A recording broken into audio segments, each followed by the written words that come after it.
Your smartest friend isn't happy, is he?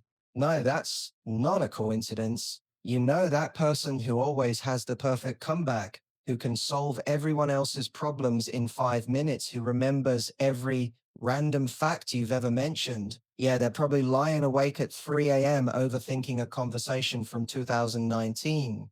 Today, we're breaking down why intelligence might actually be a curse disguised as a gift.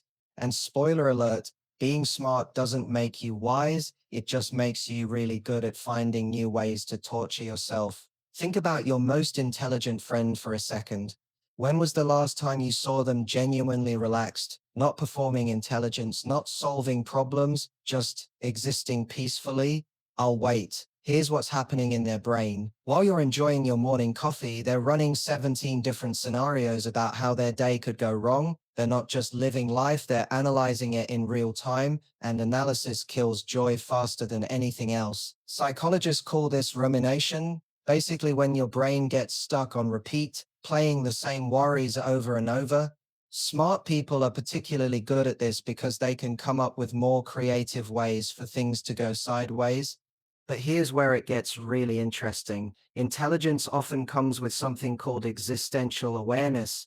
Smart people don't just know they're going to die someday, they think about it, they contemplate the meaninglessness of most daily activities, they see through social conventions that keep everyone else happily distracted. While others are posting gym selfies, smart people are wondering why we're all pretending that building muscle matters when we're just slowly decaying biological machines. Fun at parties, right?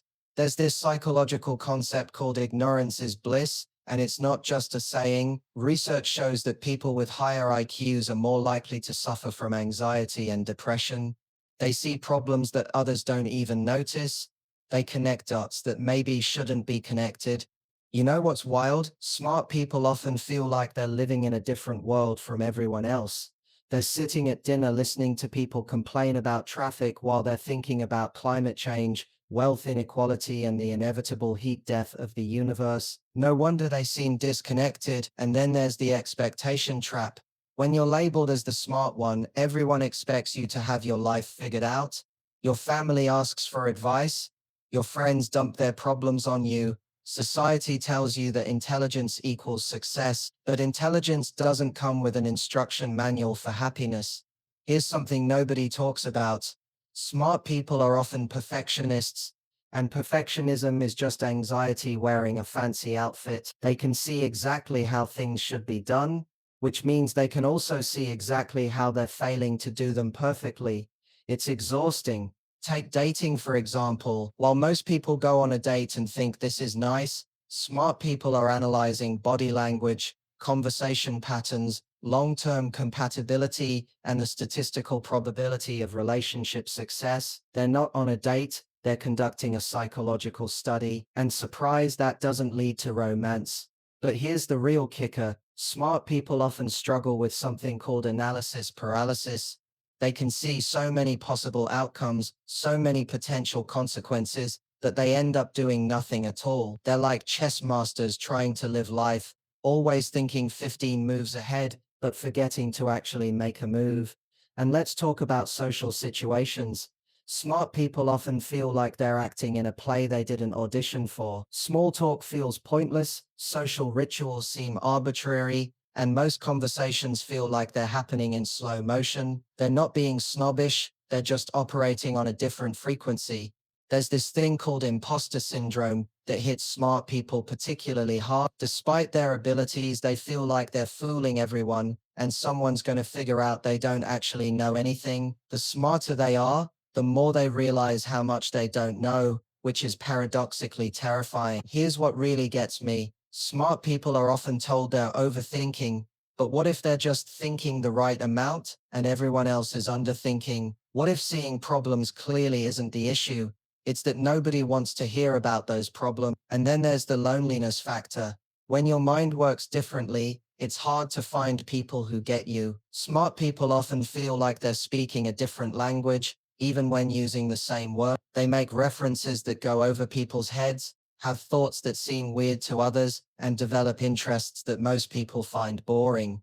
But here's something fascinating. The same intelligence that makes them miserable also makes them incredibly valuable. They're the ones solving problems, creating art, advancing science, and asking the questions everyone else is afraid to ask. Their suffering isn't pointless, it's often productive. Psychology research shows that intelligent people tend to worry more because they can better predict potential negative outcomes. They're not being pessimistic, they're being realistic, and sometimes reality is genuinely depressing. There's also this weird thing where smart people often feel guilty about their advantages.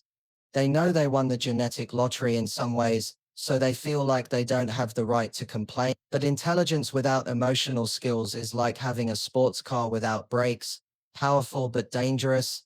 And let's be honest about something else. Smart people often struggle with motivation. When you can see through the illusions that keep most people motivated, status, material success, social approval, it's hard to get excited about much of anything. They're like magicians who know how all the tricks work. Here's the paradox nobody mentions. The traits that make someone intelligent, curiosity, pattern recognition, deep thinking, are the same traits that can make them miserable. They can't turn off their brains. They can't stop noticing inconsistencies, hypocrisies, and problems. But there's hope in this story. The smart people who figure out happiness usually do it by learning to live with uncertainty, embracing absurdity, and finding meaning in the struggle itself. They stop trying to solve life and start trying to experience. Some of the happiest intelligent people I know have learned to compartmentalize. They can think deeply when it's useful, but they've also learned to turn off their analytical brain and just be present. It's like having a volume control for their intelligence. And here's something beautiful. When smart people do find happiness, it's often deeper and more sustainable than average because they've thought it through. They've questioned everything and chosen their values consciously rather than inheriting them. The key isn't to become less intelligent. That's not possible. The key is to learn that intelligence is a tool, not an identity. You don't have to use it for everything, especially not for determining your own worth. So if you're one of those people whose brain never shuts up, who sees problems everywhere, who feels like you're living in a different world from everyone else, you're not broken, you're just paying the price for seeing clearly, and sometimes that clarity is worth the cost. Just remember, being smart doesn't mean you have to solve everything. Sometimes the most intelligent thing you can do is let yourself be beautifully, blissfully dumb for a while. Do you think intelligence is a gift or a curse? Let me know in the comments, and if this hit close to home, maybe subscribe, because misery loves company, but so does understanding.